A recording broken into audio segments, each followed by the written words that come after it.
एक ऐतिहासिक घटनाक्रमे भारत गोटे दिन में क्रमागत 2टी सर्ट रेंज बालिस्टिक मिसाइल क्षेपणास्त्र सफल परीक्षण करिछि।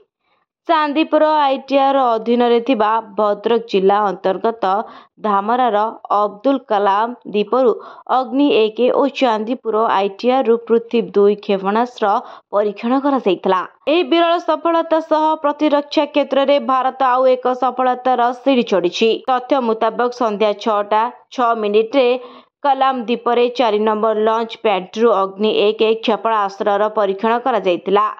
यार पाखापाखि 2.5 घंटा अर्थात राति 8:35 चांदीपुर आईटीआर 3 नंबर लॉन्च पैड्रु पृथ्वी 2 क्षेपणास्त्र सफलता सह परीक्षण करा। स्वल्प दूरगामी यह उभय क्षेपणास्त्र परीक्षण बेले समस्त परीक्षण दिग को सफलतार सह समापन करा। स्ट्रैटेजिक फोर्स कमांड अधीन यह परीक्षण करा। क्षेपणास्त्र पृथ्वी 2 प्राथमिक व्यवहार साधारणतः भारतीय वायुसेना रे कराए। यह स्वदेशी ज्ञान कौशल निर्मित स्वल्प दूरगामी क्षेपणास्त्र।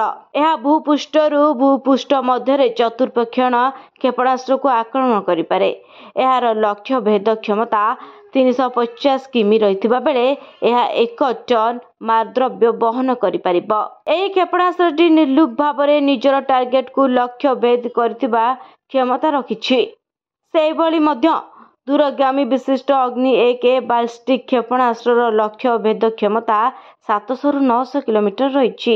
एक इंजिन विशिष्ट यह क्षेपणास्त्रटी 1000 किग्रार आणविक युद्धास्त्र वहन करिबार क्षमता रखिछि। अग्नि 1 यह उन्नत संस्करण क्षेपणास्त्रटी निर्भुल लक्ष्य भेद क्षमता रखिछि।